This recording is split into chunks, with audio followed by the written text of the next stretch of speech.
So, yun. Dito na tayo guys na. Aba, laki pa ma. Okay. Okay ma'am. Sige. Salamat. So, yun guys. Kuha na natin. Kaso, computer to. Kaya hindi tayo kailangan na maghahataw-hataw. Siya ng towel sa ilalim. So, medyo secured na siya dyan. Tapos nilagyan ko naman siya ng tape. So, first deliver. Already paid. Sa may Kawayan, Bulacan tayo.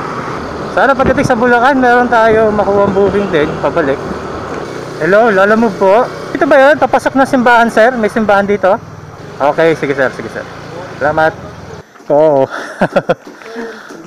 Okay sir, thank you po. Okay. So yun mga guys, nandito na tayo sa Bulacan. Nagkaka-drop lang natin nung ating first delivery. Mula Antipolo hanggang dito. 33 kilometers. Inabot tayo ng 1 oras at kalahati. So may Kawayan na nga ito, no? Ay, tatay.